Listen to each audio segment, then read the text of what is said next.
Hello.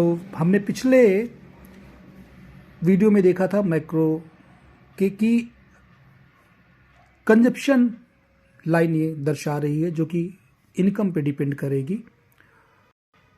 Subsistence level of consumption जो कि जीने के लिए ज़रूरी है सी बार से। इसको एक नाम अब और दे देते हैं, जो भी सब्सिस्टेंस लेवल ऑफ इनकम है इसको हम कह देते हैं ऑटोनोमस कंजप्शन। ऑटोनोमस या सब्सिस्टेंस लेवल बोलेंगे तो ऑटोनमस जब भी आएगा तो ऑटोनोमस कंजप्शन इस सेगमेंट को दर्शाएगा। ओके, अब हम मान लीजिए कहीं पर सिर्फ जो गवर्नमेंट कोई स्पेंडिंग नहीं कर रही है, गवर्नमेंट कोई ट्रांजैक्शन नहीं कर रही है, तो वहां पर आपका हो जाएगा जो NX होगा वो 0 हो जाएगा। नो गवर्नमेंट सेक्टर, इसे बोल देते हैं ऐसे कि no government sector. Government sector का इन्वॉल्वमेंट नहीं है इकोनॉमी में किसी देश की, तो वहां पर उसका NX 0 हो जाएगा। क्योंकि अभी हम लोगों ने इससे पहले उस पर पढ़ा था कि ये कंपोनेंट होते हैं, तो CI, G और NX। तो अगर मान लीजिए गवर्नमेंट सेक्टर नहीं है, गवर्नमेंट कोई स्पेंडिंग नहीं कर रही, गवर्नमेंट कोई ट्रांसफर नहीं कर रही है, तो वहां पर G बराबर 0 हो जाएगा, NX बराबर 0 हो जाएगा नो गवर्नमेंट सेक्टर के केस में।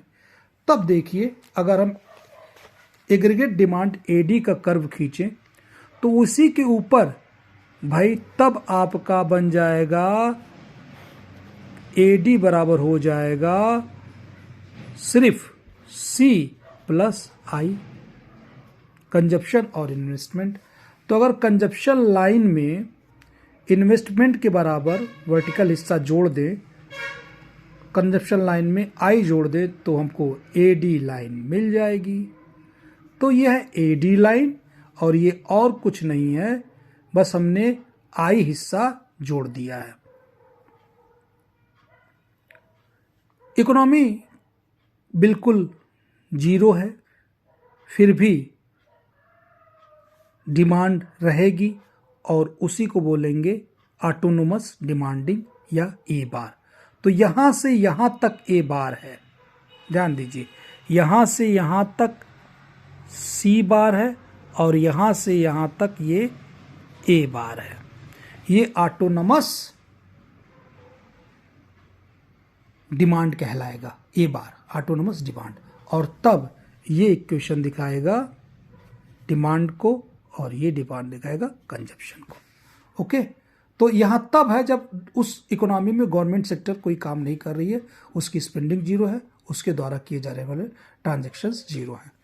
अब हमने marginal propensity of to consume देखा था, जो कि ये बताता था कि हम अगर इनकम बढ़ेगी तो कंजप्शन कैसे बढ़ेगा, कितनी तेजी से बढ़ेगा।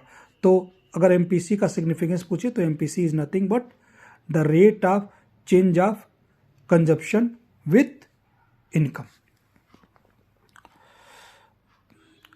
देखिए, हम जो भी इनकम करते हैं या तो कंज्यूम करते हैं, इनकम इज आइदर स्पेंट और सेव्ड।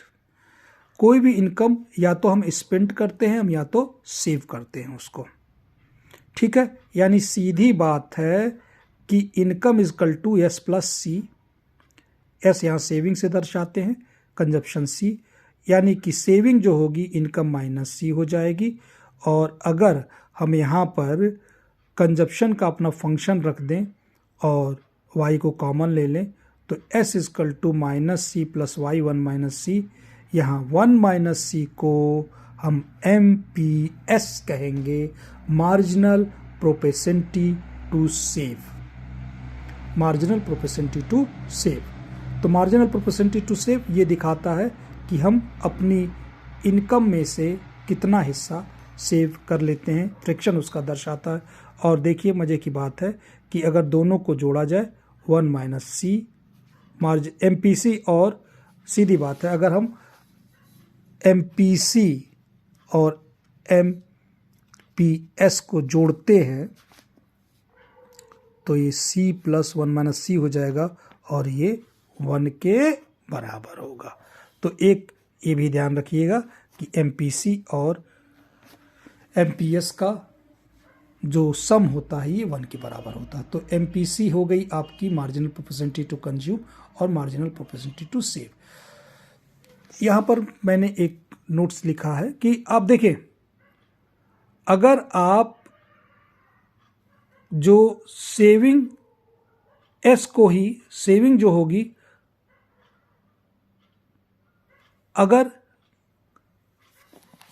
NX 0 है, G और NX 0 है, गवर्नमेंट स्पेंडिंग बिल्कुल नहीं है, गवर्नमेंट स्पेंडिंग बिल्कुल नहीं है, तो जो इकोनॉमी में जितना भी इनकम होगा, जो हम सेविंग करेंगे, जो सेविंग करेंगे वही तो आई हो जाएगी इकोनॉमिक की ना, वही इन्वेस्टमेंट हो जाएगी।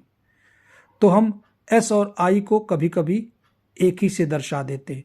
इसके बारे में आगे हम चर्चा करेंगे, इसीलिए मैंने पहले काट दिया था, लेकिन अभी क्योंकि ये सही बात है कि अगर ये NX 0 और गवर्नमेंट स्पेंडिंग 0 है तो उस इकोनॉमी में जो भी सेव किया जाएगा इकोनॉमी द्वारा वही उसका इन्वेस्टमेंट होगा।